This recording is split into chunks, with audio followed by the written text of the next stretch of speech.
imahinasyon. Nitong nakaraang linggo lang nang i-release. Sana magkaroon tayo ng grupo na hindi naman mga kataasan ng tangos ng ilong. Iba na ngayon, syempre. Para talagang original. Oo. Inulan ng pangbabatikos ang veteranong broadcast journalist na si Ted Filon matapos magbigay ng hindi magandang komento sa SB19 member na si Justine De Jos.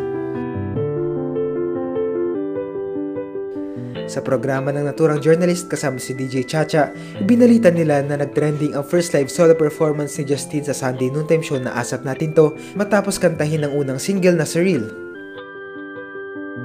Habang ibinabalita ito ni DJ Chacha, ay mapapansing mayroong mga side comments si Ted at ang isa sa mga hindi ikinatuwa ng 18 o mga supporters ng SB19 ay ang pagsabi nito na sana ay magkaroon din ng Pilipinas ng grupo na hindi kataasan ng tangos ng ilong para talagang original.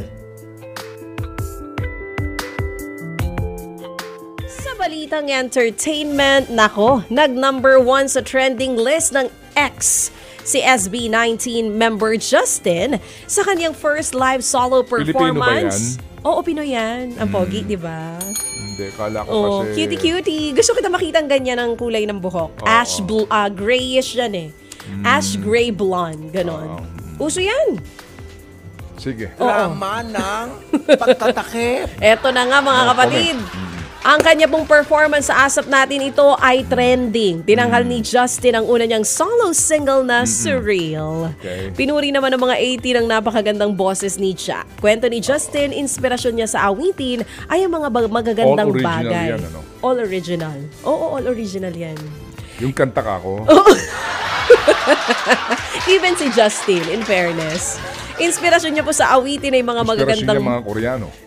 Kasama na din yon. Kasi nga, from K-pop, meron na tayong P-pop group, which is SB19. Ang inspirasyon niya nga po sa kanyang mga songs ay yung magagandang bagay lang na hango sa kanyang imahinasyon. Nitong nakaraang linggo lang nang i-release. Sana magkaroon tayo ng grupo na hindi naman mga kataasan ng tangos ng ilong. Iba na ngayon, syempre. Para talagang original. Oo. Sana magkaroon tayo ng grupo na hindi naman mga kataasan ng tangos ng ilong. Iba na ngayon, syempre. Para talagang original. Oo. Nitong nakaraang linggo lang, nang i-release ang Surreal para po sa solo debut ni Justin. Nilabas. Dahil nga rito, marami ang hindi natuwa sa sinabi ni Ted lalo pat veterano na siyang journalist at dapat umano ay inuna niya ang professionalism kaysa sa kanyang personal na komento. Ayon pa sa iba, kahit pa joke ito ay hindi umano ito nakakatawa.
Ano ang masasabi nyo rito?